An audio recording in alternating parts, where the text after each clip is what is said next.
They laughed when he sealed the house with firewood, but when they discovered the reason, it was already too late.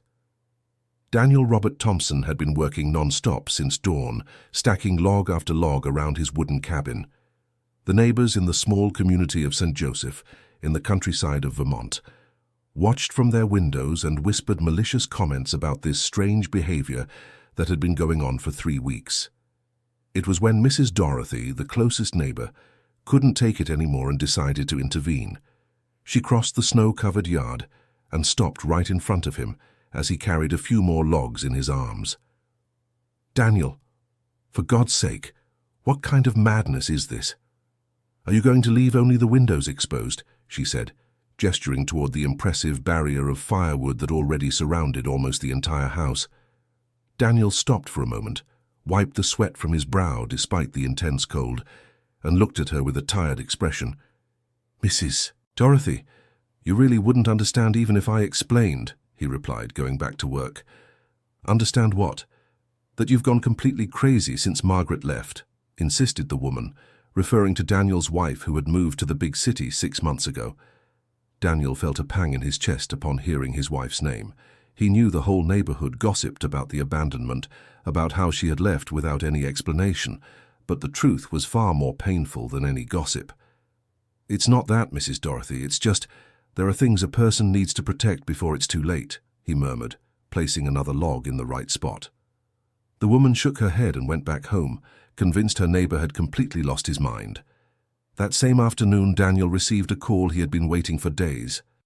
"Dad, you need to stop this nonsense right now," said the irritated voice of Rebecca, his 35-year-old daughter who lived in Portland. Daniel sighed and sat on the porch steps, still holding the phone. "Rebecca, sweetheart, you don't understand the situation." "What don't I understand, Dad? That you're embarrassing our entire family? Everyone in town is saying you've gone crazy. I even got a call from Mrs. Dorothy saying you're turning the house into a firewood fortress." "I haven't gone crazy, Rebecca. I'm just preparing things." "Preparing for what? To become a hermit? To never leave the house again?" Daniel closed his eyes and felt the weight of the whole situation. How could he explain to his daughter something he himself didn't fully understand? "Sweetheart, can you come here this weekend? I need to talk to you in person." "Dad, I don't know if that's a good idea. The way you are, maybe it's better if you come to Portland and stay with me for a while." "I can't leave here now, Rebecca. Please, you come." After much insistence, she agreed. Daniel hung up the phone and went back to work. He still had a lot to do before his daughter arrived. For the rest of the week, Daniel's routine remained the same. He woke before sunrise, drank a very strong black coffee, and went out to continue stacking firewood. His movements were precise, almost obsessive. Each log had its exact place, as if he were following an invisible architectural plan. The town butcher, Mr. Walter, drove by in his pickup truck on Thursday and stopped to talk. "Daniel, can I ask you a question without you getting offended?" Daniel stopped working and motioned for him to continue. "Are you having financial trouble? Because if it's a matter of not having money for firewood—" "It's not that, Mr. Walter. I bought all this firewood at once, paid in cash." "But then why are you stacking it all like this? It looks like you're hiding from the world." Daniel gave a sad smile. "Maybe that's exactly what I'm doing." Walter was worried by the answer, but didn't press any further. He said goodbye and left, wondering if he should call Rebecca and tell her about her father's condition. On Friday evening, Rebecca arrived, driving her compact car down the dirt road leading to her father's property. When she saw the cabin for the first time in 3 months, she stopped the car and was left speechless. The structure really did look like a fortress. Stacks of firewood, almost 6 feet high, surrounded the entire house, leaving only the windows visible and a small entry corridor. She knocked hard on the door. "Dad, it's me, open up." Daniel opened the door and greeted her with a tight hug. Rebecca immediately noticed how thin he was and that he hadn't shaved. "My God, Dad, what is all this?" she said, looking around. "Come in, dear. Let's talk calmly."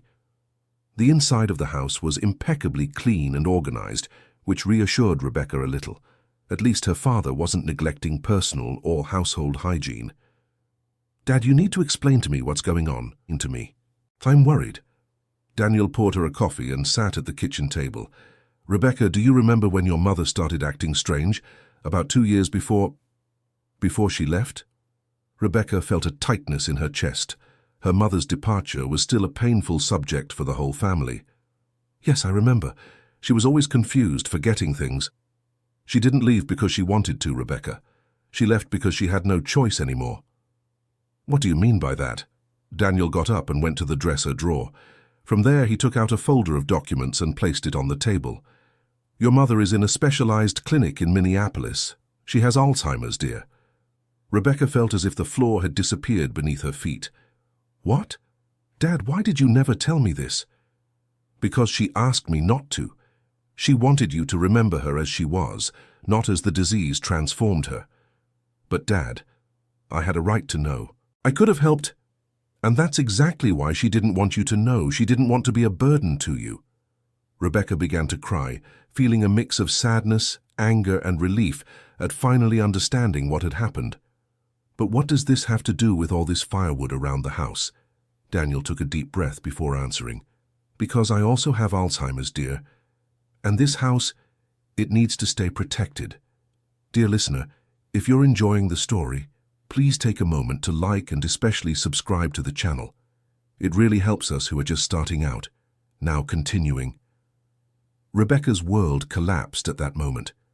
She looked at her father with eyes full of tears, trying to process the devastating information she had just received. Dad, that can't be true. You're fine. You're lucid. For now, dear. The doctor said I still have some good years ahead, but that the symptoms will appear gradually. They've already started, actually. What symptoms? Daniel stood up and began pacing the kitchen, clearly agitated. I forget where I put the keys. Just yesterday I got lost coming back from town on a road I've known for 30 years, and sometimes I call you by your mother's name. Rebecca approached her father and held his hands. Dad, we're going to face this together. You don't have to go through this alone. That's exactly why I'm doing all this preparation, dear. This house has 40 years of memories of you and your mother. Every room, every object, every little corner has a story, and before I forget everything, I want it to stay protected. Protected from what? From myself. When the disease advances, I might want to get rid of everything, or not be able to take care of the house anymore. The firewood is a physical barrier, but it's also a visual reminder. Each log represents a happy day we had here. Rebecca began to understand her father's painful logic, but she was still confused. But Dad, you can't lock yourself up in here. You need medical care, follow-up appointments. I know that, honey, but not now. I still have time to get everything organized the way it needs to be. And when the time comes, well, then we'll talk again. How much time do you have, Dad? I mean, how long until... The doctor isn't sure. It could be 5 years, it could be 10. It depends on how my body responds. But the important thing is that I use this time well. That night, Rebecca stayed at her father's house, sleeping in the room she had occupied as a teenager. She barely slept, thinking about everything she had discovered. In the morning, she decided she needed to understand the whole situation better. Dad, tell me from the beginning. When did you find out? How did you find out? Daniel was preparing breakfast and stopped to look out the window. The snowy landscape was beautiful, but now it carried a different weight for Rebecca. It was 8 months ago. I started noticing I was forgetting entire conversations. I thought it was just tiredness, stress because of your mother's situation. But then one day I got lost coming back from the market. I drove around for 2 hours on a 3-mile road. And then you went to a doctor. It took me another 3 months to get the courage. When I finally went, the doctor ordered a series of tests. The diagnosis came the following week. Why didn't you tell me right away? Daniel sat at the table and held his daughter's hands. Because I needed time to process it, to organize things. And also because I knew you'd want to take me away from here right that instant. And I do want that, Dad. You need to be near doctors, hospitals. Rebecca, listen to me. This house is all I have left of your mother. Every floorboard, every window, every corner of this place has her presence. If I leave here now, I'll lose those memories even faster. But Dad, you can't stay here alone. What if you have some kind of emergency? That's why I'm organizing everything. I've already spoken with Mrs. Dorothy, explained the situation to her. She'll stop by every day to check if everything's okay, and Mr. Walter has also offered to help. You told them about the illness? No. I just said I have some health problems and might need help occasionally. Rebecca was silent for a few minutes, trying to take it all in. She looked around the kitchen and could truly feel her mother's presence in every detail. The hand-embroidered tablecloth, the set of cups she got as a wedding gift, the small herb garden in the window that she tended to with such care. Dad, I understand what you're feeling, but it can't be like this. You can't just isolate yourself from the world. I'm not isolating myself, honey. I'm preparing. There's a difference. Preparing how? Daniel got up and signaled for her to follow him. They went to the study, a small room at the back of the house. There, Rebecca saw something that completely surprised her.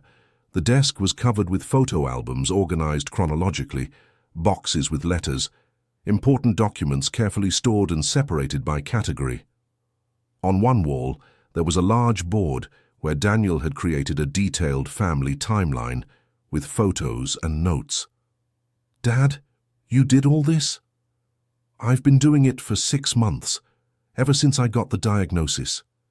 I'm cataloging our entire family history. Every photo has a label with the date, location, and people in it. Every important letter is filed. Every document is in its right place. Rebecca approached the desk and picked up one of the albums. The photos were impeccably organized, with small labels handwritten in her father's careful script. This must have been an immense amount of work. It's been the most important thing I've ever done in my life, honey, because when I can't remember anymore, at least everything will be here, all neat and organized, waiting. Waiting for who? For you, for your children when you have them, for any family member who wants to know our story. Rebecca felt her eyes well up again. She had never thought her father was so sensitive and concerned about the family legacy. And the firewood, Dad? Why all that firewood? Daniel smiled for the first time since she had arrived. Come, I'll show you. They left the house and Daniel took her to the back, where the pile of firewood was even more impressive. Rebecca noticed it wasn't just a random barrier. There was a pattern, a specific organization. See how it's all organized? Each section has a different type of wood. Eucalyptus here, pine there, cedar on the other side. Dad, have you become a wood expert now? No, my dear, but each type of wood burns differently, and each has a different smell too. Your mother loved the smell of cedar burning in the fireplace. She said it was the most wonderful scent in the world. Rebecca began to understand the emotional complexity of her father's project. So you're storing olfactory memories too? That's right, because smell is one of the last things we lose with Alzheimer's. The doctor explained to me that scents can bring back memories even when almost everything else has been forgotten. My God, Dad, you really thought of everything. I tried to, my dear. There's still a lot missing. That's why I can't leave here now. I still have a lot of work to do. At that moment, Rebecca understood that her father's seemingly crazy behavior was actually the most rational strategy he could devise to deal with an impossible situation. He wasn't running from reality, he was preparing for it the best way he could. Dad, what do you need me to do to help you? Daniel stopped walking and looked at his daughter with gratitude. You don't think I'm crazy. I think you're being the bravest man I've ever known in my life. The two hugged right there, in the middle of the snow, surrounded by tons of firewood that represented much more than fuel for the cold. There's one thing you can do for me, my dear. Actually, a few things. Tell me, Dad. Anything. First, I want you to come here every weekend for the next few months. I want to teach you where everything is, how to take care of the house, how everything works. Of course, Dad, I can do that, no problem. Second, I need you to help me record some videos. What kind of videos? Videos where I tell family stories, explain traditions, teach your mother's recipes, things I might forget and that you'll need to know. Dad, that's a wonderful idea. And third, I want you to promise me one thing. What? That when the time comes for me to leave here, you will respect everything I've organized. You won't throw anything away. You won't sell the house without careful thought. This property needs to stay in the family. Rebecca hesitated for a moment. She knew that maintaining a house in the countryside could be complicated in the future, especially with her father needing special care. "Dad, I promise I will do my best to honor your wishes. But you have to promise me something too." "What?" "That you will accept help when you need it. That you won't try to go through this alone just to avoid bothering anyone." "I promise, my dear." For the rest of the weekend, Rebecca and Daniel worked together organizing documents and recording the first videos. She was impressed by the detailed memory her father still had about family events from decades ago. On Sunday afternoon, as she was preparing to return to Portland, they received an unexpected visit. It was Mrs. Dorothy, accompanied by her teenage granddaughter, Emily. "Good afternoon, Daniel. Mrs. Rebecca," the lady greeted them. "I hope I'm not disturbing." "Not at all, Mrs. Dorothy. Please come in," said Daniel. "Actually, I came here because I was worried. It's been 3 days since I've seen you outside." Daniel and Rebecca exchanged a look. It was a reminder that the community really did care about him. "Everything's fine, Mrs. Dorothy. My daughter came to visit and we're organizing some things here at the house." "That's good. And this construction out there, is it going to stay like that?" Rebecca saw it as an opportunity to start preparing the neighborhood for her father's situation. "Mrs. Dorothy, my father is going through some health problems. Nothing serious for now, but he is preparing for some changes that might come in the future." "Health problems? Daniel, why didn't you tell me?" "I can help take care of you when you need it." Daniel was moved by the offer. "Mrs. Dorothy, you are very kind. For now everything is under control, but it's good to know I can count on you." Mrs. Dorothy's granddaughter, who had been silently observing everything, finally spoke. "Mr. Daniel, can I ask you something? Why did you stack all this firewood like that? It's very different from normal." Daniel smiled at the girl. She must have been about 15 and had a curious, intelligent look. "Emily, isn't it? Do you like puzzles?" "Yes, I do." "Then think of this firewood as a giant puzzle. Each piece is in the right place for a specific reason." "What reason?" Daniel looked at Rebecca, who nodded affirmatively. "To protect the memories that are inside this house. One day you'll understand better." After the visitors left, Rebecca hugged her father once more before leaving. "Dad, I'm going to call you every day. If you need anything at all, you call me, okay?" "Okay, sweetheart. And thank you for understanding. I love you, Dad. I love you too, sweetheart, more than all the stars in the sky." The following week, Daniel resumed his organizing routine, but now with a renewed purpose. Knowing he had his daughter's support had given him a new energy to continue the project. On Tuesday, he had an idea he considered brilliant. He went into town and bought a digital voice recorder. He started recording little messages for himself about where he had stored each important thing. Recording number 1. The house deeds are in the bottom drawer of the bedroom dresser, inside the red folder.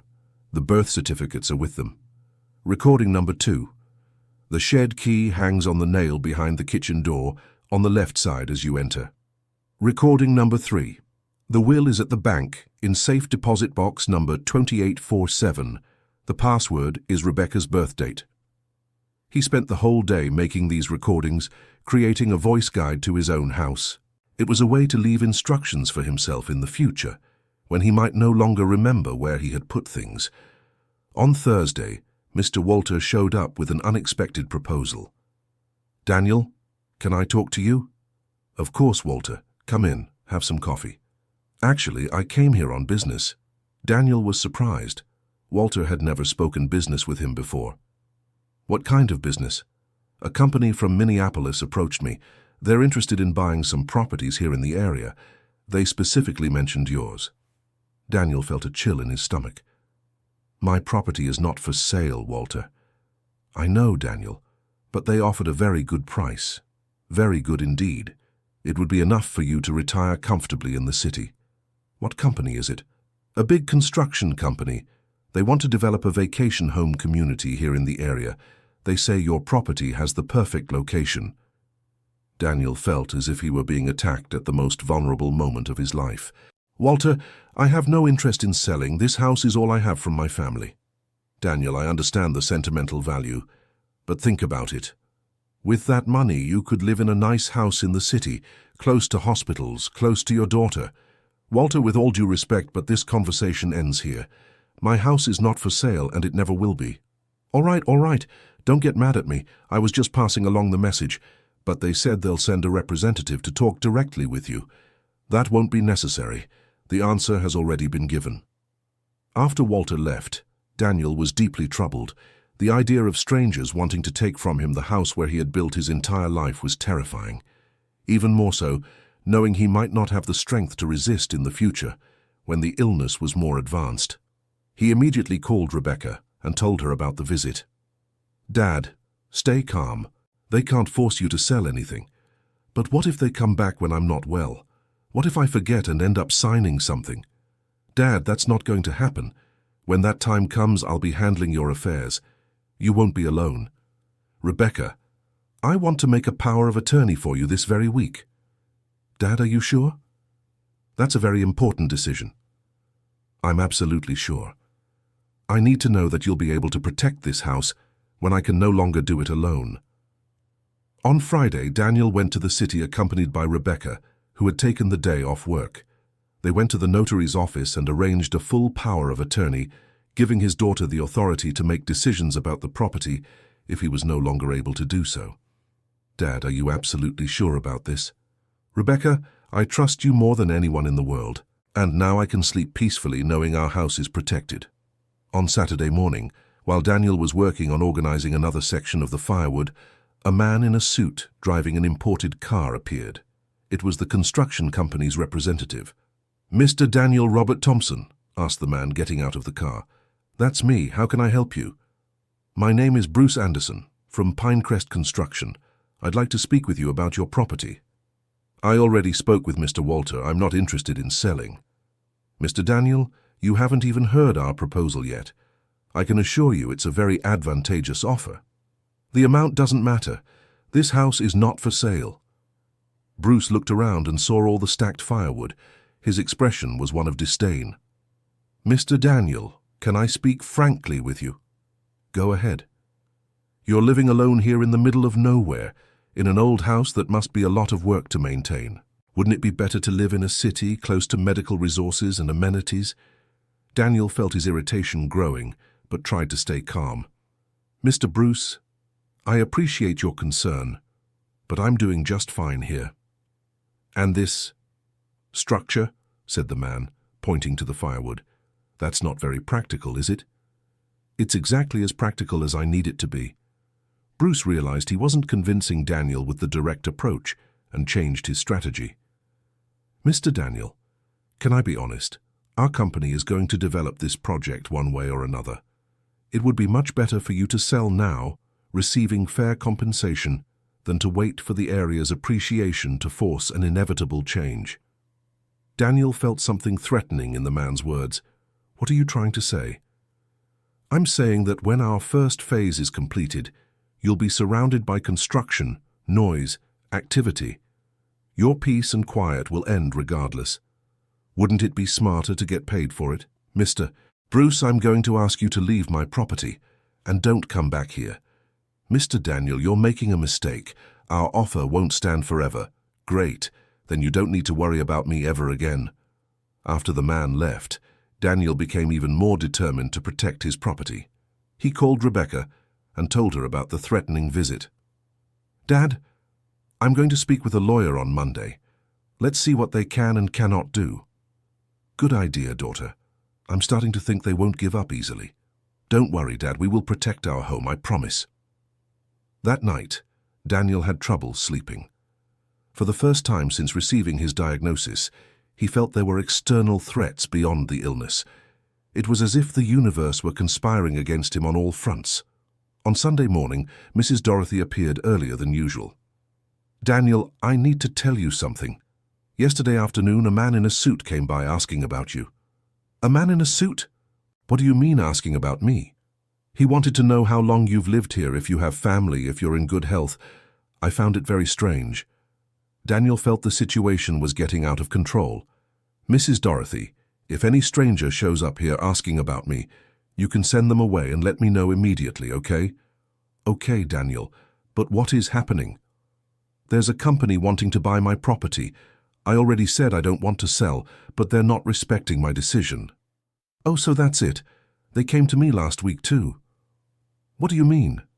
They came to my house asking if I was interested in selling. I said no, that I've lived here for 40 years and plan to die right here. Daniel realized the company was doing a complete sweep of the neighborhood. And what did they say when you refused?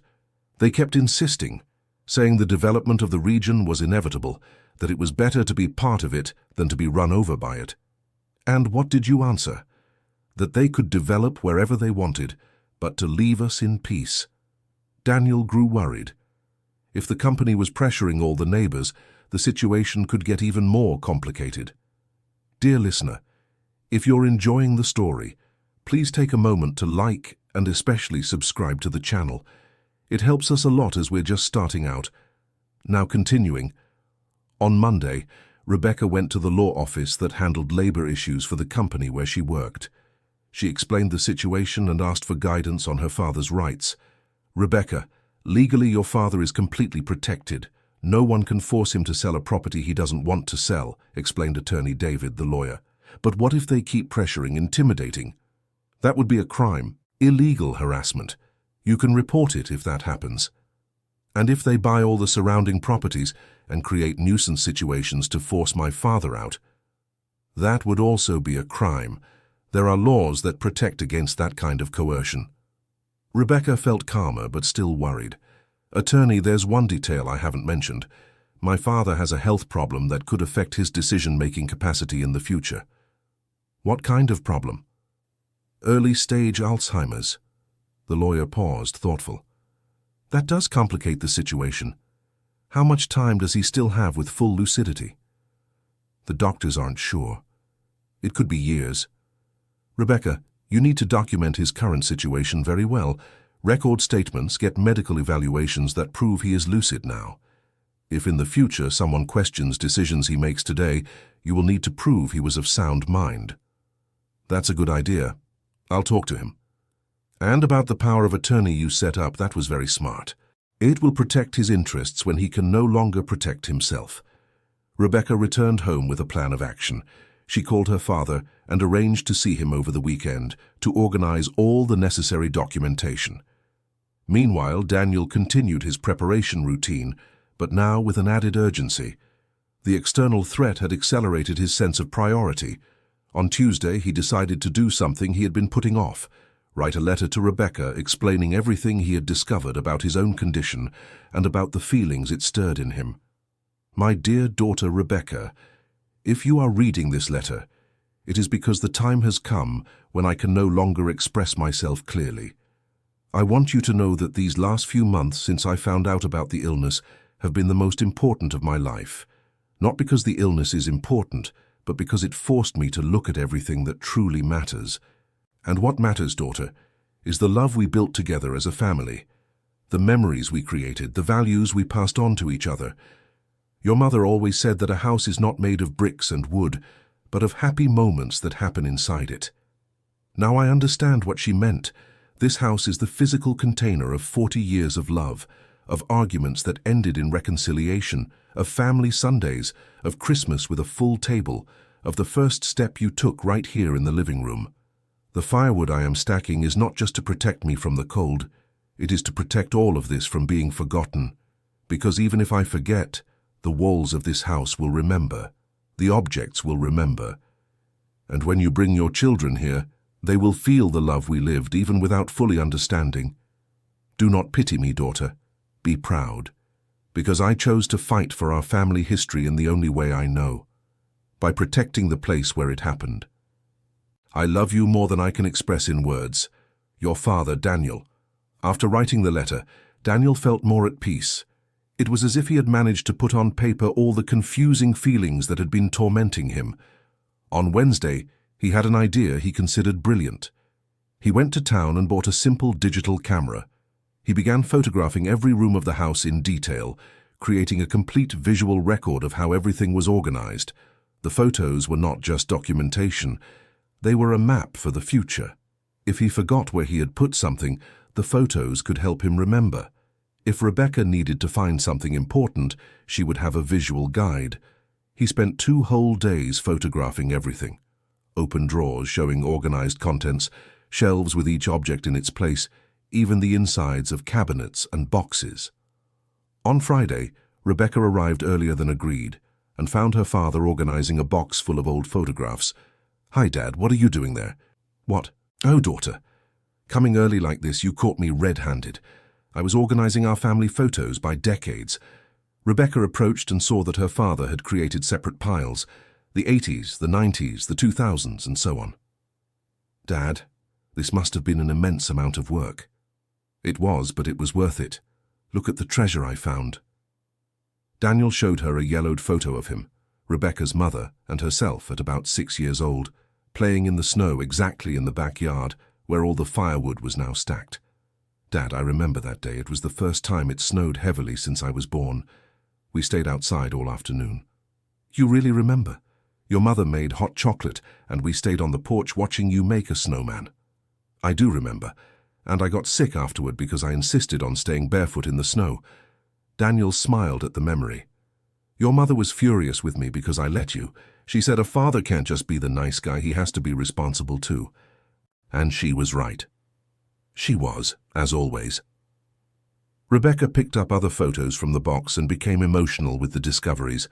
There were images she didn't even know existed. "Dad, why did you never show me all these photos before?" "Because I had forgotten they even existed myself. They were all mixed up in a box in the closet. Only now, while I'm organizing everything, did I rediscover these memories." "There's a lot of Mum's stuff here." "Yes, there is. She loved photographing everything. She used to say we might forget how things happened, but the photos never lied." She was right about that too. "Rebecca, there's something I want to show you. Something I found, almost by chance." Daniel got up and went to the bedroom. He returned carrying a shoebox tied with string. "What is this, Dad?" "They're letters your mother wrote to you and never delivered." Rebecca's eyes widened. "What do you mean, letters for me?" "She had a habit of writing letters to you on your birthdays, but she kept them all in a box. She said she would give them to you when you were older and could better understand her feelings." "But Dad, she passed away without giving them to me. That's why I'm giving them to you now. I think it's time for you to know these thoughts of hers." Rebecca took the box with trembling hands. There were at least 20 letters inside, each marked with a different age. "Dad, can I read them now?" "Of course, honey, she wrote them for you." Rebecca opened the first letter, which was marked, "For Rebecca at 8 years old." "My little one, today you turned 8 and spent the whole day running around the backyard with your dolls, pretending they were having a birthday party too. I stood at the kitchen window, watching and thinking about what a special child you are. You don't know it yet, but you are going to be a very strong woman. I see it in the way you never give up on anything, how you insist on tying your own shoes even when it takes 15 minutes, how you won't let me do things for you when you want to learn by yourself. One day, when you're a mother, you'll understand what I'm feeling now, that mix of pride and terror at seeing a child grow. Pride because you are becoming an amazing person. Terror because the more you grow, the closer comes the day when you won't need me anymore. But maybe that is indeed a mother's job, to teach her children to fly on their own, even knowing it means they'll be far from us. I love you more than anything, Mom." Rebecca was crying when she finished reading. She had never seen that reflective, poetic side of her mother. "Dad, Mum really wrote this when I was 8? "She did. She did this every year on your birthday. She would sit at the kitchen table after you fell asleep and write, reflecting on how you were growing. Why did she never give them to me? Because she wanted to wait until you were an adult to understand better, and also because, well, because she got sick before she could give them to you." Rebecca opened a few more letters at random. In all of them, she found deep, loving reflections on her personality, her dreams, her flaws and qualities.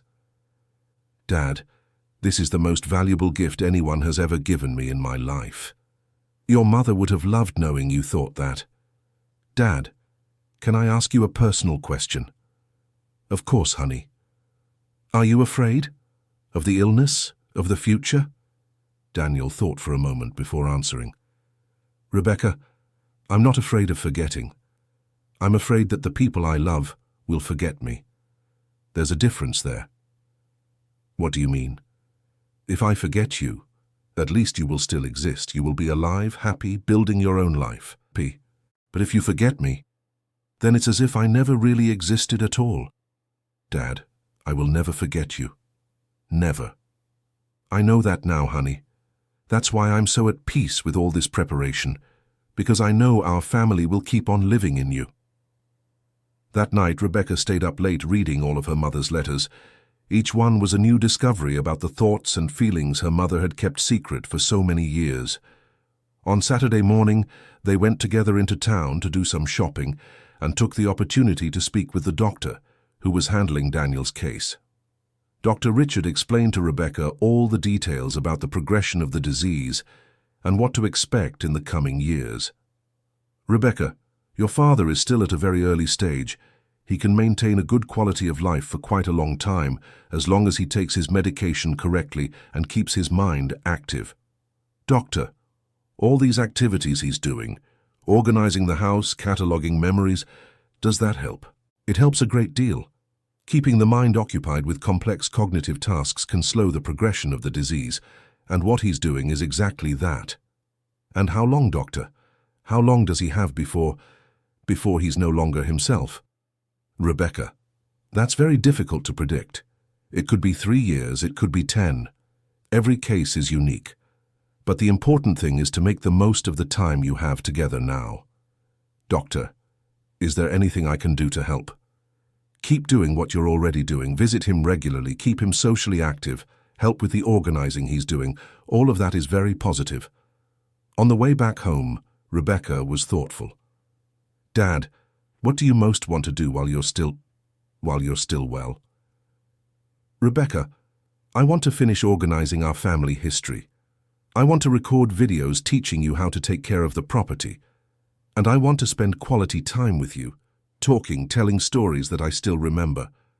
And after, Dad, when you can't live alone anymore? Then we'll talk again, daughter. But when that time comes, I want you to know it was a good life, full of love and purpose. Don't talk like that, Dad. We still have a lot of time ahead. That's true, daughter. And we'll make the most of every moment. When they arrived home, they found a surprise at the door, an envelope that had been left there during their absence.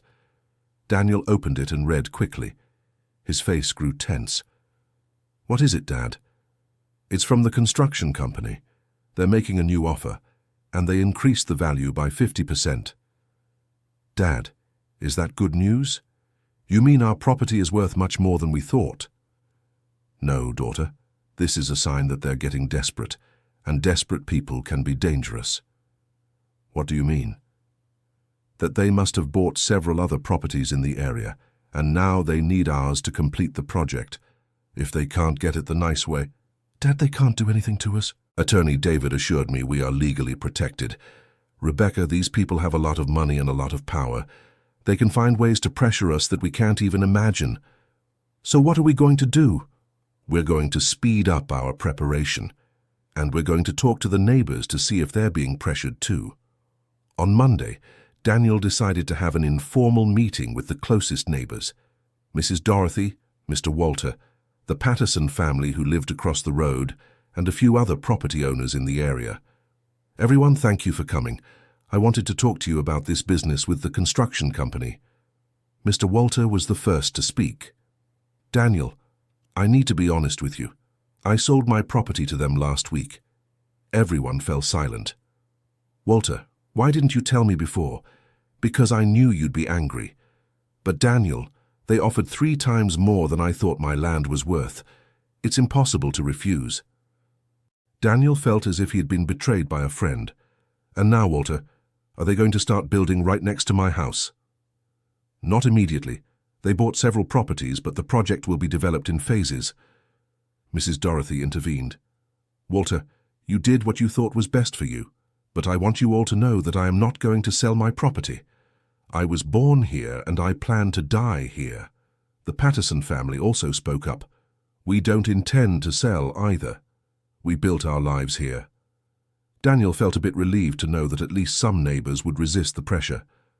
"Folks, I think we should unite. If we stand alone, they'll try to pressure each of us individually. But if we stand together—" "Daniel is right," agreed Mrs. Dorothy. "United, we are stronger." "What do you propose?" asked Mr. Patterson. "That we make a pact. Whoever wants to sell, sells. But we warn each other before making any decision. And whoever decides to stay, we support each other." Everyone agreed with the proposal. Daniel felt less alone in the fight to keep his property. After the meeting, Mrs. Dorothy stayed to talk with him privately. "Daniel, can I ask you something personal?" "Of course, Mrs. Dorothy." "Why is it so important for you to stay here? I understand the sentimental value, but you're alone, with no family nearby." Daniel hesitated for a moment. He decided it was time to tell the truth to someone in the neighborhood. "Mrs. Dorothy, I have an illness, Alzheimer's. It's still in the early stages, but this house is the last place in the world where I still feel like myself." Mrs. Dorothy was silent for a long time, processing the information. "Oh my God, Daniel, why didn't you tell me before?" "Because I didn't want anyone to pity me. I wanted to keep being treated like a normal person." "Daniel, you are a normal person. An illness doesn't change who you are." "Thank you for saying that, Mrs. Dorothy." "Daniel, now I understand this whole firewood story, all this organization you're preparing. Yes, I am. And I'm also trying to protect my family's memories for my daughter. I will help you, Daniel, in everything you need. And I'll talk to my children too. They can lend a hand when necessary." Daniel was moved by the offered support. "Mrs. Dorothy, you are a very special person." "Nonsense. We've been neighbors for 20 years. That's my obligation." That week, Daniel felt more motivated than ever to continue his preparations. Knowing he had allies in the neighborhood had given him renewed energy. On Thursday, he received a call he wasn't expecting. It was from a different lawyer, representing the construction company. "Mr. Thompson, my name is Attorney Gerald Patterson. I represent Pinecrest Construction. I'd like to schedule a meeting to talk about your property." "Attorney, as I've already told your representative, my property is not for sale." "Mr. Thompson, I understand your position, but I'd like to present a different proposal, a proposal that might interest you."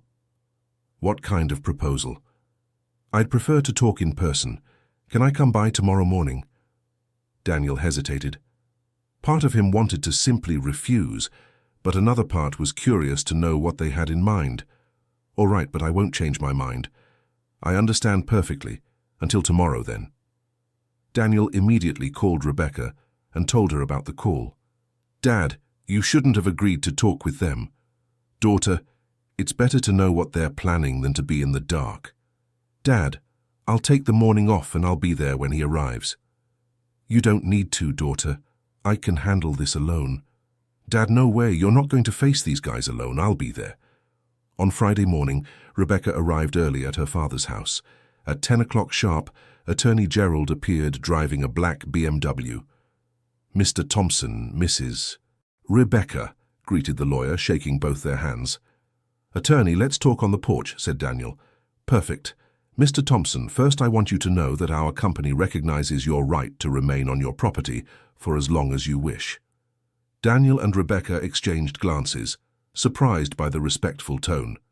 "So why do they insist on trying to buy it?" "Because we have a different proposal. A proposal where everyone wins."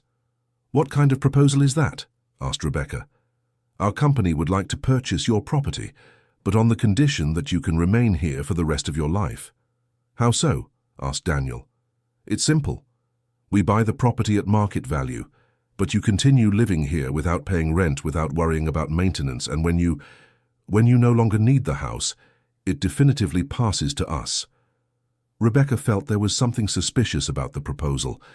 "Doctor, what guarantees would my father have that you will honor this agreement?" "All possible legal guarantees.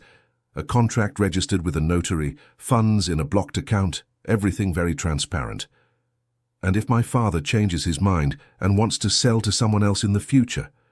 "That wouldn't be possible, but you would receive the full amount now and could still live here at no cost."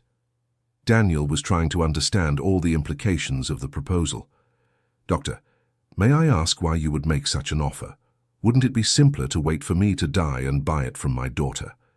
The lawyer seemed uncomfortable with the direct question.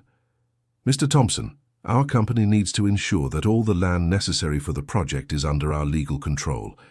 We cannot risk changes of plans in the future. Doctor, I'll be direct, said Rebecca. What's the catch with this proposal? There is no catch at all, Mrs. Rebecca. It's a legitimate commercial transaction that benefits both parties. Daniel stood up from his chair. Doctor, I thank you for the proposal, but I'm not interested. This house will stay in my family. Mr. Thompson, may I leave the proposal in writing for you to analyze calmly? You may, but my answer won't change. After the lawyer left, Daniel and Rebecca kept talking about the proposal. Dad, there's something very strange about this story. Why would they be willing to pay the full amount now and still let you live here? I thought it was strange too, daughter. There must be some fine print they aren't telling us about. Dad, I'll take this proposal for Attorney David to analyze. He'll know how to spot any legal traps. Good idea, daughter. And Dad, regardless of what's written there, are you sure you don't want to accept? Daniel looked around the porch, observing the stacks of firewood he had organized with such care. Rebecca, if I accept this proposal, I'll never again be sure that this house is really mine. I'll always be living in someone else's house by their grace. I understand, Dad, and I agree with you. Besides, daughter, there's something about this company that doesn't inspire trust. Serious people don't keep insisting so much after getting a no for an answer. On Monday, Rebecca took the document for Attorney David to analyze. He asked for a few hours to study all the clauses. At the end of the day, he called with the result. Rebecca, this proposal is a sophisticated trap. How so, Attorney? There's a small clause that says if your father is deemed incapable of caring for the property, he can be removed from the house to ensure its preservation. And who would determine if he's incapable? According to the contract, any medical evaluation indicating cognitive impairment would be sufficient. Rebecca felt a chill in her stomach. Attorney, do they know about my father's illness? I don't know, but if they do, this clause was made specifically for his situation. How could they have found out? Rebecca, medical information is confidential, but it's not impossible that someone mentioned something or that they investigated. My God, does that mean they planned all this? I can't state that, but I can say you did very well to refuse the proposal. Rebecca drove immediately to her father's house to share the discovery. When she arrived, she found Daniel working on organizing another section of the firewood. Dad, you need to stop what you're doing and sit down so we can talk. What's wrong, honey? You look like you've seen a ghost. Dad, Attorney David analyzed the construction company's proposal. It's a trap. Daniel stopped working and sat on the porch steps. What kind of trap? Rebecca explained the whole situation about the hidden clause in the contract. Dad, they know about your illness. There's no other explanation. Daniel fell silent for a few minutes, processing the information. Rebecca, this means someone told them. Someone who knows about my condition. Dad, who did you tell about the illness? Only you, Mrs. Dorothy, and Dr. Richard. Dr. Richard would never tell. It's medical confidentiality. And Mrs. Dorothy wouldn't either. She's on our side. Then how did they find out? Dad, do you remember that man who came by asking about you to Mrs. Dorothy? I remember.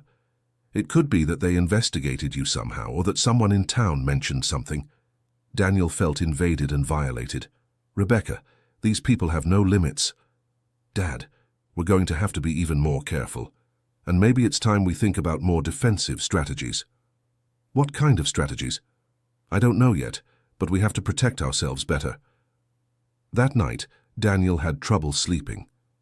The discovery that the construction company had information about his illness left him deeply disturbed.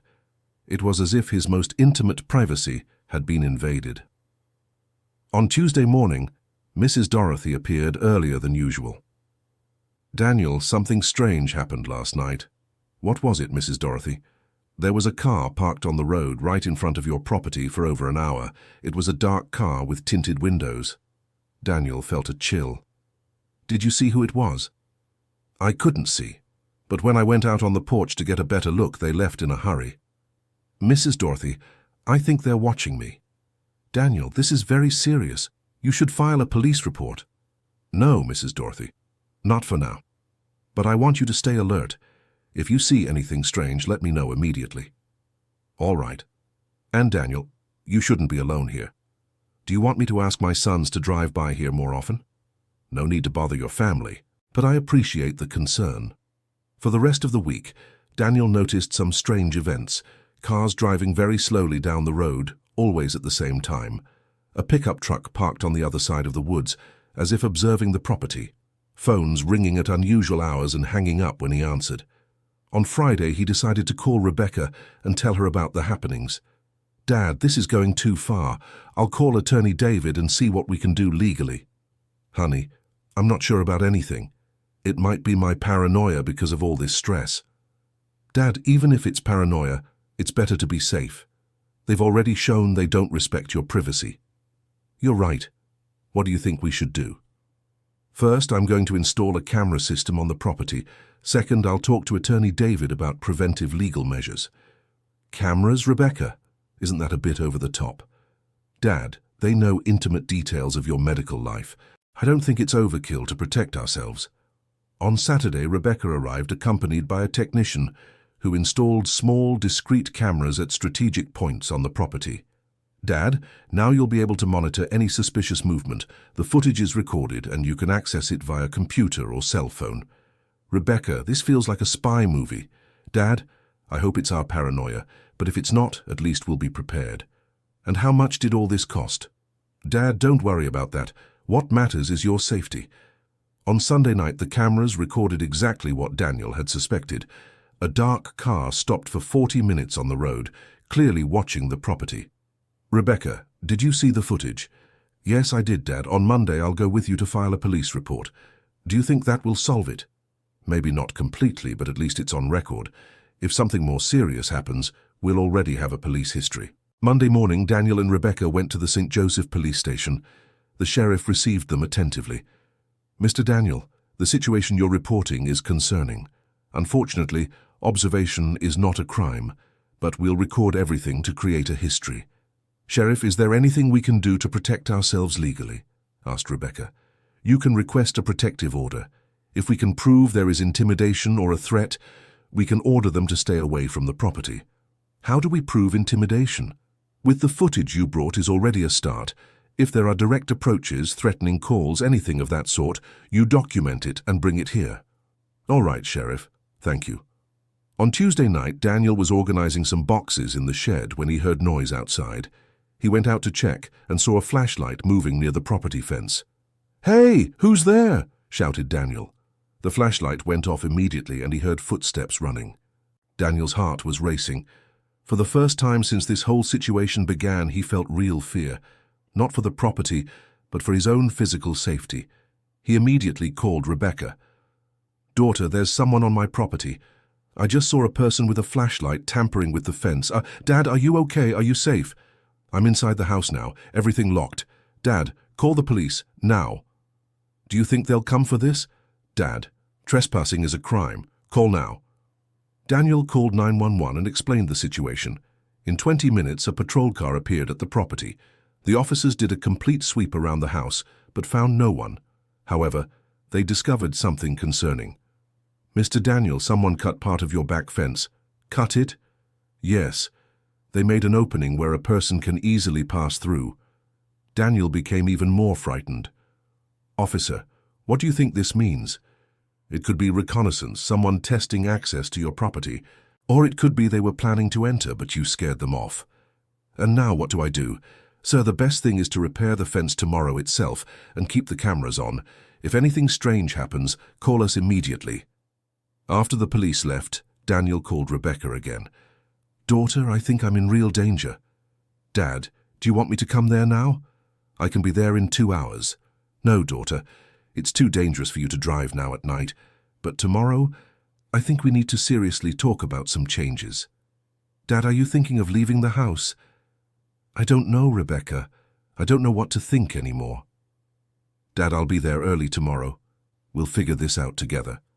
On Wednesday morning, Rebecca arrived accompanied by 2 friends. Stephen, who worked in property security, and Bruce, a criminal defense attorney she had consulted. "Dad, I want you to meet Stephen and Bruce. They came here to help us assess the situation." Stephen did a complete inspection of the property and analyzed the camera footage. "Mr. Daniel, the situation is serious. They are escalating the pressure. First it was observation, now it was physical reconnaissance of the property." "Stephen, in your opinion, what is their goal?" "Intimidation. They want you to feel unsafe so you'll accept the sale offer." "And what can I do to protect myself?" "A few options. Reinforce the house security, install alarms, hire surveillance, or consider staying away from the property for a while." Bruce, the criminal defense attorney, gave his legal opinion. "Mr. Daniel, you have enough grounds to request protective measures from the court. Property invasion, intimidation, unauthorized surveillance, these are crimes that can be proven." "Bruce, how long does a process like that take?" "Urgent measures can be granted within a week, but the full process can take months." Daniel sat on the porch looking at all the firewood he had stacked so carefully. "Everyone, do you think I should accept the construction company's offer?" Rebecca answered immediately. "Dad, absolutely not. That would be giving in to blackmail." "But honey, maybe it's the most practical way to resolve everything." Stephen intervened. "Mr. Daniel, in my experience, giving in to intimidators only makes them bolder. The problem won't be solved, it will get worse." "Bruce, what's your legal opinion?" "I agree with Stephen. Besides, accepting their offer now would be like admitting their intimidation tactics worked. That could be used against you in the future." Daniel thought for a few minutes. "So, you think I should keep resisting?" "Dad, we think you should do what your heart tells you," said Rebecca. "But we will support whatever decision you make." "All right, I'll keep resisting, but with more caution and more protection." Stephen suggested some immediate measures: reinforcing the fence, installing alarms, automatic outdoor lighting, and a security protocol for Daniel to follow daily. "Mr. Daniel, the most important thing is that you never leave the house without telling someone, and always keep your phone charged and close by." "All right, Stephen, I'll follow all the recommendations." Bruce explained the next legal steps. "I'll file for a protective order still today, and I will formally notify the construction company that any kind of intimidation will be considered a crime and prosecuted." "Bruce, won't that make them even more angry?" "Possibly, but it might also make them back down. People who use intimidation usually don't like it when their actions are legally exposed." After everyone had left, Daniel was alone in the house, but feeling more protected. Having competent people handling the legal situation had lessened his anxiety. That night, for the first time in a week, he managed to sleep peacefully. On Thursday morning, Daniel woke to the sound of the phone ringing. "Hello? Mr. Thompson, this is attorney Gerald Patterson from Pinecrest Construction." Daniel felt a knot in his stomach. "What do you want?" "Mr. Thompson, we learned that you involved lawyers and police in our negotiation. That was unnecessary." "Attorney, you are the ones who made the situation unnecessarily complicated. Mr. Thompson, our company would like to make a final offer, an offer that definitively resolves the entire situation." "I'm not interested in any more offers." "Mr. Thompson, we suggest you reconsider. Our patience has limits." "Attorney, that sounded like a threat." "It was not a threat, Mr. Thompson. It was a statement of fact. Good afternoon." The call ended, and Daniel was deeply disturbed. The attorney's tone had changed completely. There was no more politeness, only thinly veiled hostility. He immediately called Bruce. "Bruce, I just got a threatening call from the construction company. Did you record it?" "No, I didn't think of that." "Mr. Daniel, from now on, record every call you receive from them. It's crucial for the case." "How do I do that?" "There are cell phone apps that record calls automatically. I'll teach your daughter how to install one." Daniel called Rebecca and told her about the call. "Dad, they're losing control." "That's good for us legally, but bad for your safety." "How is it good for us?" "Dad, the more they expose themselves with threats and intimidation, the easier it is to prove in court that they're acting illegally." "And bad for my safety because desperate people can do unthinkable things." "Rebecca, do you think they might try to physically harm me?" Dad, I don't know. But we're not going to take any risks. I'll talk to Stephen about further tightening security. That afternoon, Daniel received an unexpected visit. It was Emily, Mrs. Dorothy's teenage granddaughter. Mr. Daniel, can I talk to you? Of course, Emily. What is it? Mr. Daniel, my grandmother told me you're having some health problems. Daniel was surprised. He didn't expect Mrs. Dorothy to share that information with her granddaughter. It's true, Emily. Why? Because I want to help. I can stop by here every day after school to check if everything's okay, and I can help with anything you need. Daniel was moved by the teenager's spontaneous offer. Emily, that's very kind of you, but I don't want to interfere with your studies. It's no trouble, Mr. Daniel. Besides, my grandmother said you're organizing a lot of old stories. I like stories. You really do? Yes, I do. And I also like organizing things. If you want, I can help with that part. Daniel saw in the girl an unexpected opportunity, a young and energetic helper to speed up his preservation project. Emily, there's one important thing I want to ask you. What is it? Do you know what kind of health problem I have? My grandmother said you sometimes forget things. Daniel admired the simple and direct way Mrs. Dorothy had explained the situation. That's right. And that's why I'm organizing everything, so I don't lose important information. I understand. And can I help with that? Emily, it would be wonderful if you could help, but I need you to understand it might be a bit boring sometimes. Mr. Daniel, boring is staying home watching television every day.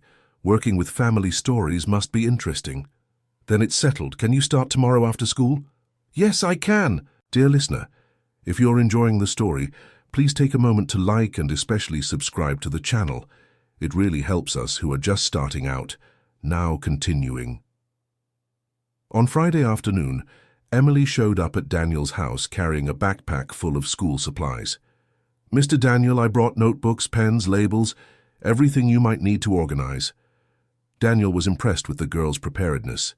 Emily, before we start, I want to show you everything I've done so far. That way you'll understand the project better. He took Emily to the office and showed her all the organized albums, the labeled boxes, the timeline on the wall. My goodness, Mr. Daniel, you did all this by yourself? Yes, I did, but there's still a lot of work ahead. Emily spent a few minutes quietly observing everything, clearly impressed by the meticulous organization. Mr. Daniel, can I ask a question? Of course. Why do you want to preserve all these things? I mean, besides the health issue. Daniel sat in the office chair and thought about the answer. Emily, have you ever stopped to think that every family has a unique story?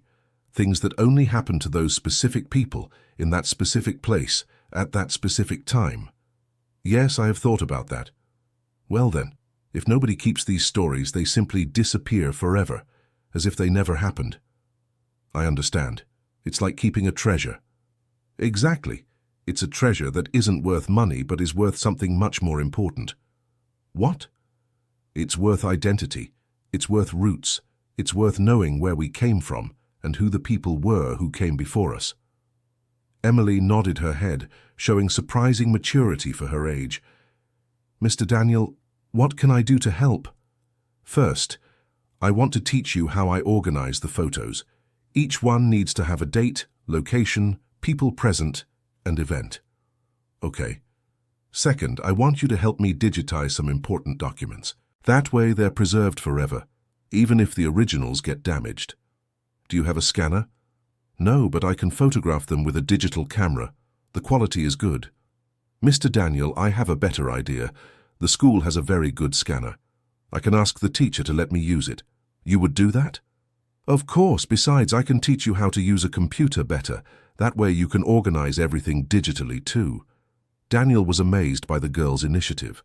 Emily, are you sure you want to get involved in all this? It's a lot of responsibility. Mr. Daniel, my grandmother raised me by herself after my parents separated.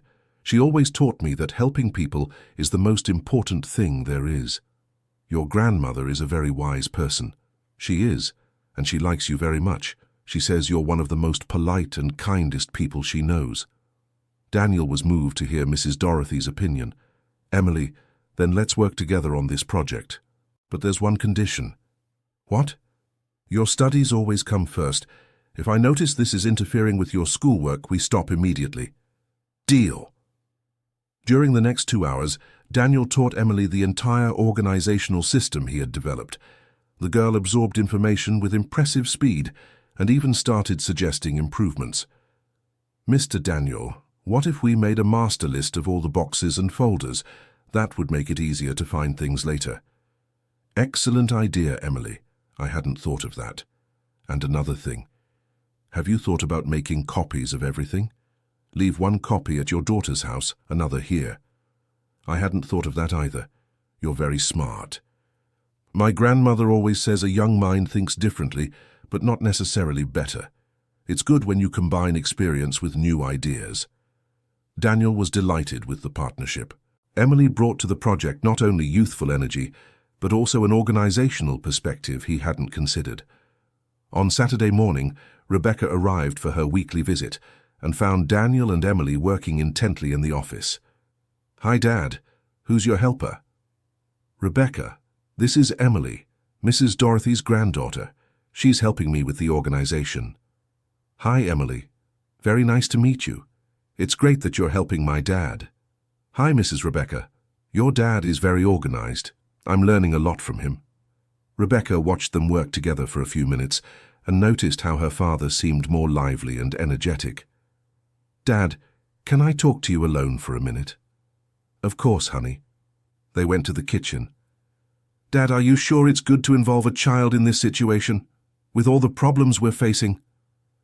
Rebecca, Emily is not involved in the problems. She's just helping me with the organization. And it's good for me. I feel less alone. I understand that, Dad.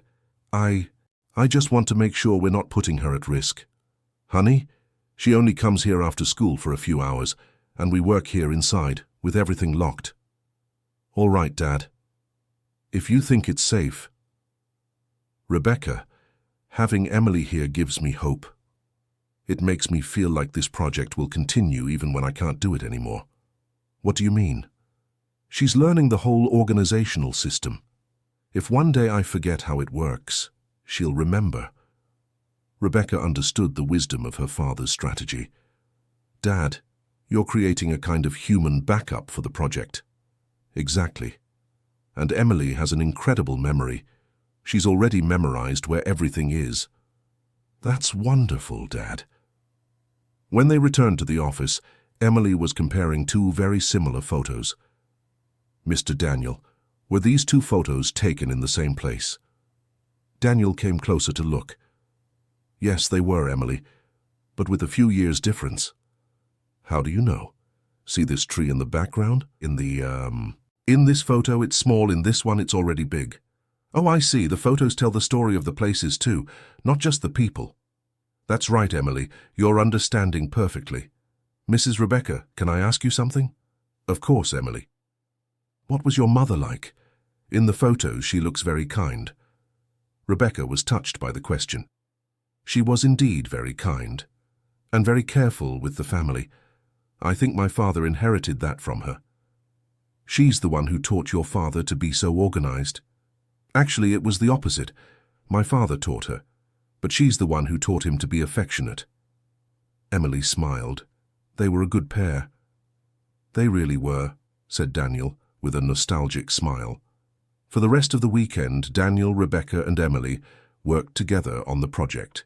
Rebecca was impressed with the progress her father had made with the girls' help. On Sunday afternoon, as Rebecca was preparing to return to Portland, she pulled Emily aside. Emily, I want to thank you for what you're doing for my father. Don't mention it, Mrs. Rebecca. I'm the one who should be thankful. I'm learning very interesting things. Emily, do you understand that my father has a health problem that can get worse over time? Yes, I understand. And are you prepared for that? He might start forgetting things, even forgetting who you are. Emily thought for a moment before answering. Mrs. Rebecca, my grandmother explained to me about Mr. Daniel's illness. She said the person remains the same inside, even when they forget things on the outside. Your grandmother is very wise. And she also said that when we help someone who is going through difficulties, we grow as a person. Rebecca was moved by the teenager's maturity. Emily, if you continue helping my father, you can count on me for anything you need. Thank you, Mrs. Rebecca, but I'm not helping expecting anything in return. I know that. That's exactly why you're a special person. On Monday, Daniel received a call from Bruce, the criminal defense attorney. Mr. Daniel, I have good news.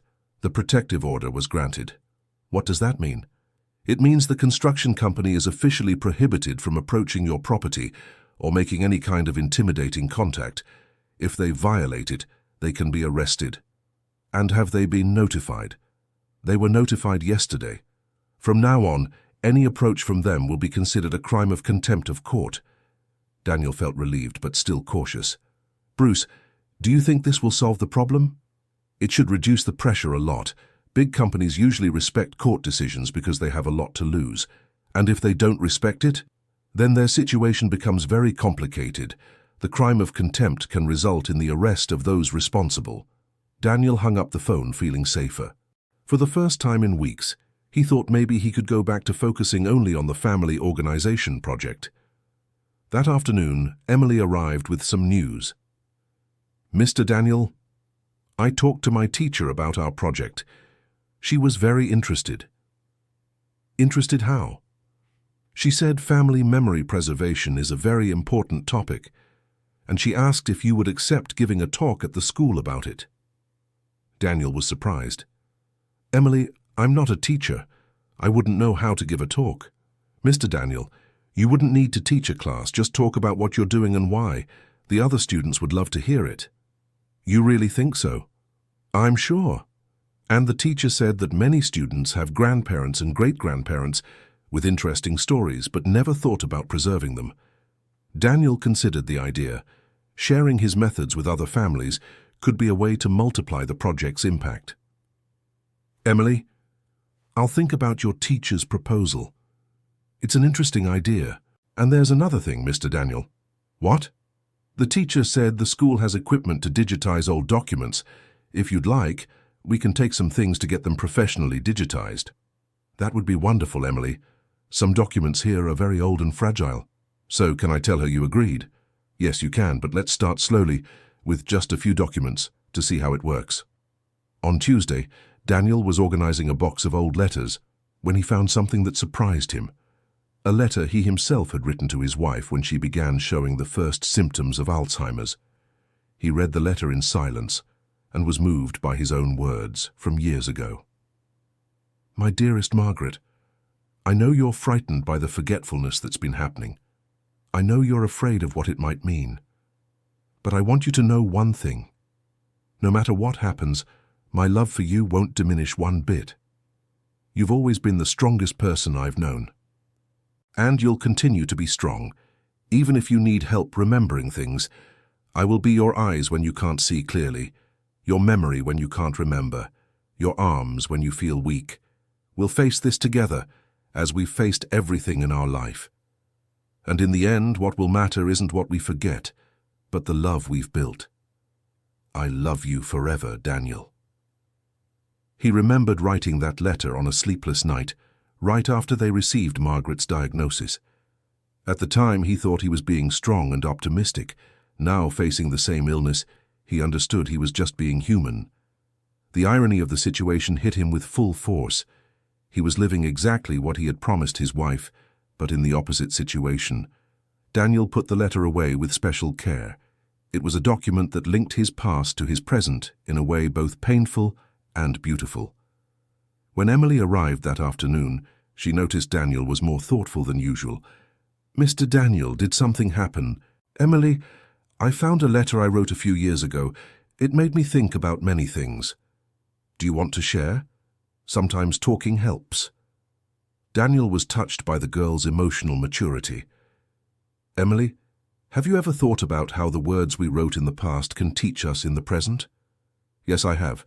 I have a diary, and sometimes I reread old things and am surprised by what I thought. That's exactly it. This letter reminded me of promises I made and values I consider important. What kind of promises? Promises about how to care for the people we love when they're going through difficulties. Emily understood Daniel was talking about his wife. Mr. Daniel, Did you keep those promises? I tried to, Emily. I did the best I could. Then you can be at peace with that. You're right. And now I understand better why preserving memories is so important. Why? Because they help us remember who we are and what our values are, even when we're confused or frightened. Emily nodded, showing she understood the depth of the reflection. Mr. Daniel, can I ask about your wife? Yes, you can. What was she like? Daniel smiled, for the first time feeling comfortable talking about Margaret. She was the kind of person who remembered everyone's birthday, who could tell when someone was sad just by looking, who could make any house feel like a home. Did she like organizing things too? She did, but in a different way than I do. She organized feelings, relationships, atmospheres. I organize objects and information. You were complementary. Yes, we were. She took care of the family's emotional side. I took care of the practical side. And now you're trying to do both parts? Daniel stopped organizing documents and looked at Emily with admiration. Emily, how do you manage to understand everything so well? My grandmother always says that when we truly pay attention to people, we can understand what they're feeling. Your grandmother is right, and you are very good at paying attention. Thank you. And Mr. Daniel? Yes? You're doing a wonderful job taking care of both parts. I think your wife would be very proud. Daniel felt his eyes well up. Thank you, Emily. That means a lot to me. That week, Daniel felt more motivated than ever to continue the project. The conversation with Emily had brought an emotional clarity he hadn't had in months. On Friday, he made an important decision. He would accept the invitation to speak at Emily's school. Emily, we spoke with your teacher. I accept giving the talk on preserving family memory. Really? That's wonderful. She'll be very happy. But I have one condition. What is it? I want you to be my assistant for the talk. You know the project almost as well as I do now. Me? But I'm just a student. Emily, you are much more than just a student. You are a partner in this project. And besides, it will be easier for the other students to connect with the topic if they see a classmate involved. Then it's a deal. When can it be? I'll ask the teacher, but I think it can be as soon as next week. Daniel spent the weekend preparing the presentation. He selected some photos, documents, and objects that illustrated the preservation methods well. On Sunday, Rebecca arrived and found out about the talk. Dad, what a fantastic idea. You'll be an example for other families. Rebecca, I'm a little nervous. It's been a long time since I've spoken in public. Dad, you just need to talk about what you know and what you love. That always works. Do you think I should mention my illness? Rebecca thought for a moment. Dad, I think it depends on how you feel at the time. If you think it can help people understand the importance of the project, mention it. If not, it's not mandatory. You're right. I'll decide in the moment. On Monday morning, Daniel woke up with a strange feeling. He was in the kitchen drinking coffee when he realized he couldn't remember where he had put the truck keys. He searched the usual places, but couldn't find them. He began to feel growing anxiety, remembering that this type of forgetfulness was exactly what the doctor had said could happen. After 20 minutes of searching, he finally found the keys inside the refrigerator. Daniel stood still in the kitchen, holding the keys and trying to understand how they had ended up there. He couldn't remember putting the keys in the refrigerator, nor having any reason to do so. It was the first clear episode of mental confusion he had experienced since the diagnosis. He called Rebecca and told her what had happened. Dad, are you okay? Are you feeling confused about other things? No, honey, just the keys, but it scared me because I can't remember doing it. Dad, the doctor said this could happen sporadically. The important thing is that you noticed and are aware. Rebecca, what if this happens during the talk? What if I get lost in the middle of the presentation? Dad, that won't happen. But if it does, Emily is there to help you. And besides, you can bring notes. You're right. I shouldn't cancel because of an isolated episode. Exactly, Dad. Carry on with your plans as normal. When Emily arrived that afternoon, Daniel decided to tell her about the key incident. Emily, Something strange happened today. I put the keys in the refrigerator and I don't remember doing it. Emily didn't seem too worried. Mr. Daniel, my grandmother sometimes puts the sugar in the refrigerator and the milk in the pantry. She says it's just absent-mindedness, but this kind of mix-up could be a sign that my illness is progressing. It could be, Mr. Daniel, but it could also just be stress. You've been through a lot lately. Daniel admired the balanced way Emily reacted to the information. Aren't you worried? I am, but I'm not scared. My grandmother always said life has these things. What's important is how we handle them. And how do you think we should handle it? Mr. Daniel, what if we made labels for the most important things? That way, even if you get confused, you'll have visual reminders. Daniel was impressed by the practicality of the suggestion. Emily, that's a brilliant idea. Why didn't I think of that before? Because sometimes we need an outside perspective to see simple solutions. Let's do that then. And you know what? This could even become part of the lecture. Practical tips for dealing with forgetfulness. True, it will be very useful for other families. They spent the rest of the afternoon creating practical labels for different items around the house: truck keys, important documents, medications, emergency phone numbers. Mr. Daniel, what if we also made a board with pictures of the most important people, with names and relationships? Excellent idea, Emily. That way, even if I forget names, I'll be able to check. And we can make cards with instructions for daily tasks, like how to turn on the television, how to use the phone. Daniel was fascinated by Emily's practical and positive approach to dealing with future difficulties. Emily, you're turning a problem into an opportunity for organization. My grandmother always said problems are just challenges in disguise. On Tuesday morning, Daniel woke up feeling more confident. The system of labels and visual reminders had worked perfectly. He found everything he needed without difficulty. When he went to get the mail, he found an official letter from Pinecrest Construction. For a moment his heart raced, but upon opening it, he saw it was a formal notification informing him that they were giving up on their attempt to buy his property. Daniel couldn't believe what he was reading. He reread the letter 3 times to be sure. He immediately called Bruce, the attorney. Bruce, I received a letter from the construction company saying they've given up on buying my property. Mr. Daniel, that's excellent. The protective order worked better than we expected. But is this for real? They won't bother me anymore. If they are formally communicating their withdrawal, it's because they've really decided to stop. Big companies don't do that unless they're sure. Bruce, what could have happened for them to change their mind so quickly? A few possibilities. It could be that the legal costs got too high. They might have found another area for the project, or they might have realized the resistance in the community was greater than they expected. Daniel hung up the phone and felt an immense sense of relief. For the first time in months, he wouldn't have to worry about external threats. He called Rebecca with the good news. Dad, that's wonderful. Now you can focus entirely on the organization project. It's true, daughter. I feel as if an immense weight has been lifted from my shoulders. And the lecture, Dad? Are you still going to do it? Yes, I am.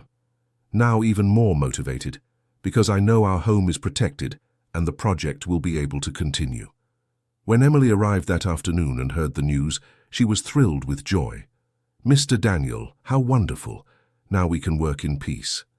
It's true, Emily. And do you know what that means? What? That we can expand the project. We can think about preserving not just our family history, but helping other families preserve theirs. How so? The lecture can be just the beginning. We can create a community group, teach other people, create a network for preserving family memories.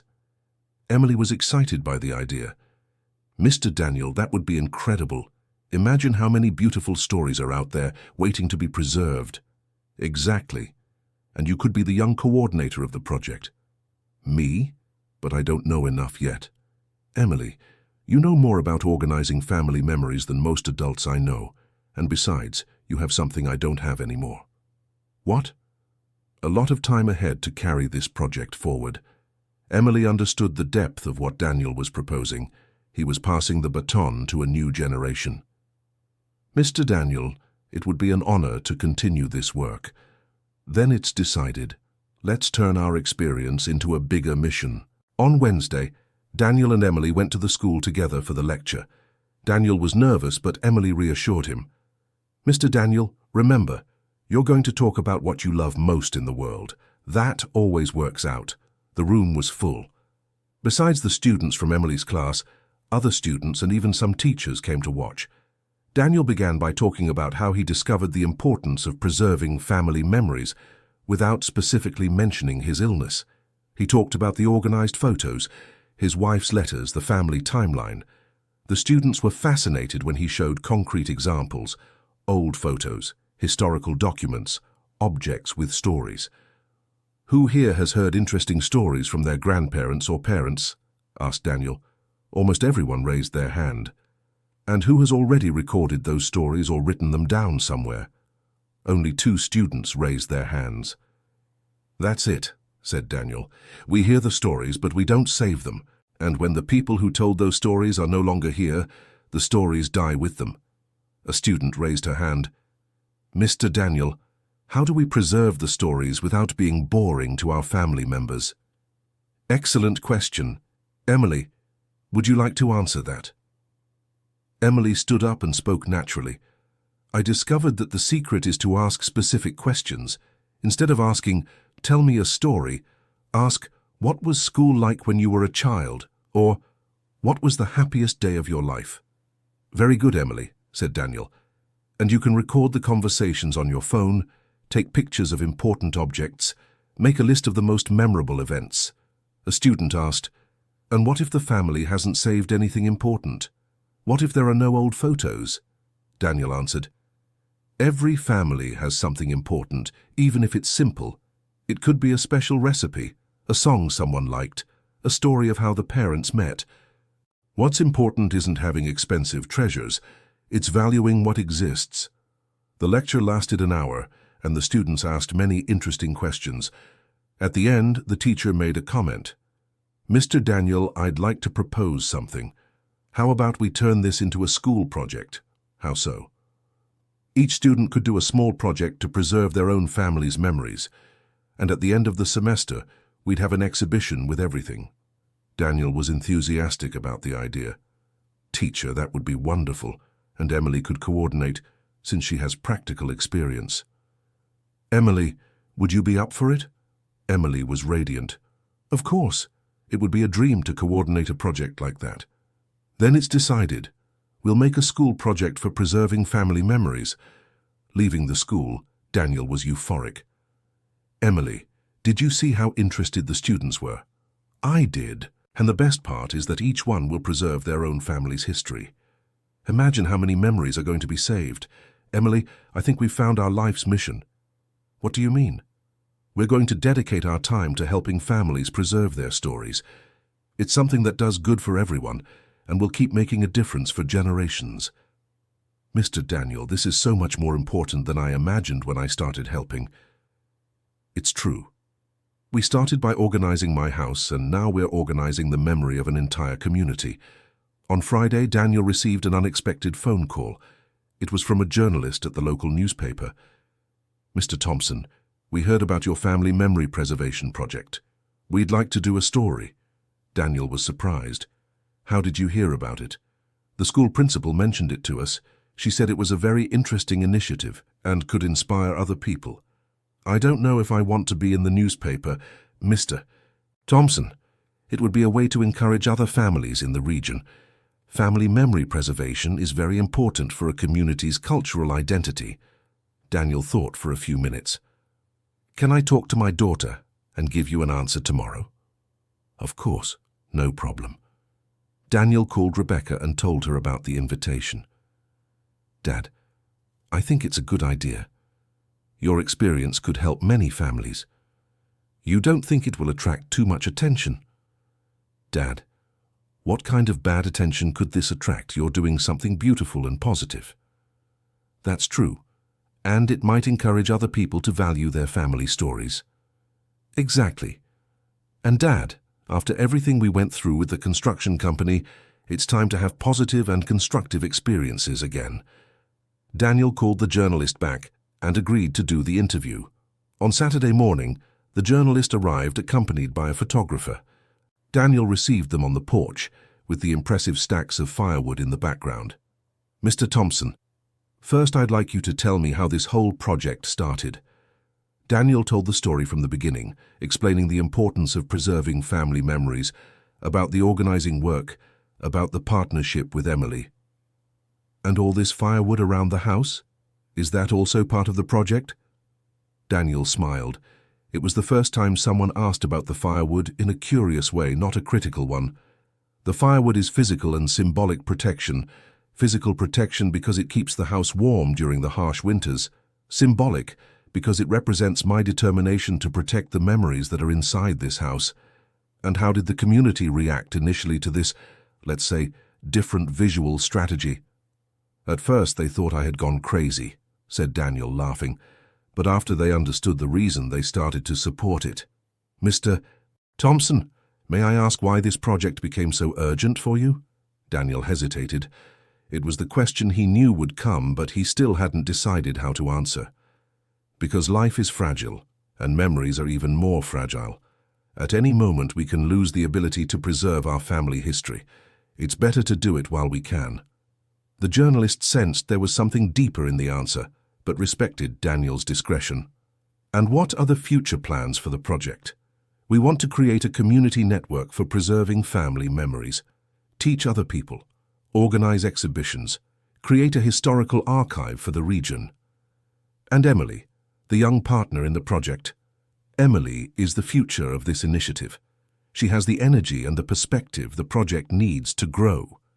The photographer took several photos, Daniel organizing documents, Emily helping with the cataloguing, the house surrounded by the impressive firewood barrier. "Mr. Thompson, one last question. What advice would you give to families who want to preserve their memories?" Daniel thought for a moment. "Start now. Don't wait until it's too late. Talk to the elders in the family. Record their stories. Keep simple but meaningful objects. And remember, it's not the quantity of things that matters, it's the love with which you preserve each little memory." The article was published on Monday and had a much bigger impact than Daniel expected. All week long, he received calls from people in the region wanting to know more about the project. An 80-year-old woman called, saying she wanted to preserve the history of the German immigrants in her family. A young teacher was interested in applying the method at the school where he worked. Even people from other cities called asking for guidance. "Emily, I think we've created something bigger than we imagined," said Daniel on Friday. "It's true, Mr. Daniel. People are calling every day.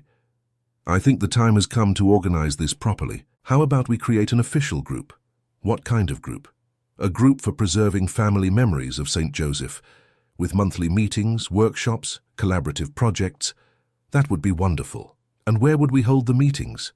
"How about right here? We have the space and the house is all organized to serve as an example." "Mr. Daniel, are you sure? It will be a lot of work having people over every week." "Emily, since I discovered my illness, I've learned that the time best spent is the time we use to help other people and to do things that really matter. Then let's get started. How do we organize the first meeting?" "Let's call some of the people who showed interest and schedule an initial gathering. Nothing too formal, just to see if the idea works in practice." The following week, Daniel and Emily organized the first meeting of what would come to be called the St. Joseph Memories Group. 8 people showed up. 3 elderly people wanting to preserve family stories, 2 adults interested in helping their parents and grandparents, 2 teachers thinking about applying the methods in schools, and a young history student from the regional university. Daniel welcomed them in the living room, which he had prepared with examples of his work, organized albums, catalogued documents, the wall with family photos. "Everyone, first I want to thank you for your interest. When I started this project, it was just a personal need. I didn't imagine it could interest other people." Mrs. Evelyn, a 75-year-old lady, was the first to speak. "Mr. Daniel, I have 40 years of letters that my husband wrote me when he was a truck driver. They're all kept in a box but not organized. I don't even know where to begin." "Mrs. Evelyn, letters are historical treasures. They tell not only the story of your relationship, but the history of the places your husband passed through, the social changes he observed. I never thought of it that way.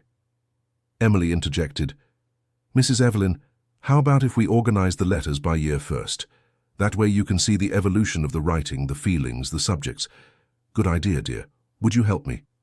Of course. We can schedule a day for me to come to your house. Mr. Stephen, a 60-year-old man, asked a practical question. How do you digitize very old documents without damaging them? Daniel showed the scanner he had bought and explained the necessary care. The important thing is to go slowly, always supporting the document well. And if it's very fragile, it's better to photograph it with a good camera than to risk it in the scanner. Teacher Jennifer asked about pedagogical application. How can I adapt this for students aged 10 to 12? Emily answered, Teacher, at our school we did it like this. Each student chose a relative to interview. They recorded it on their cell phone and later transcribed the most interesting parts. It worked really well. And how did you organize the final result?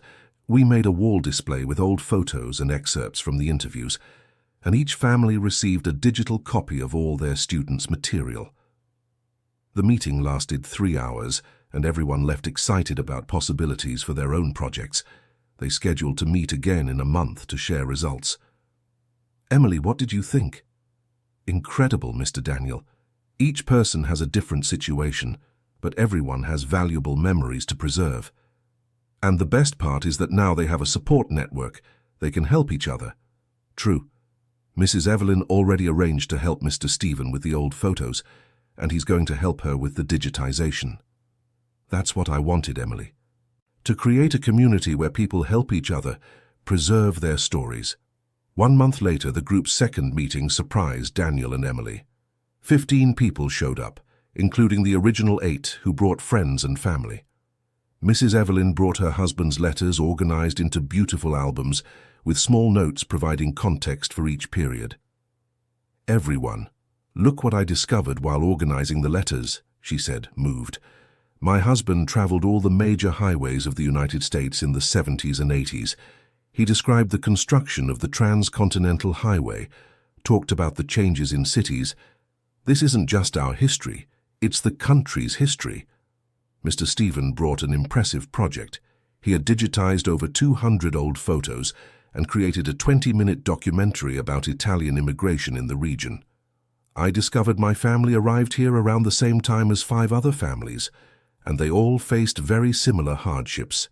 This became a portrait of regional immigration. Teacher Jennifer showed the results of the school project.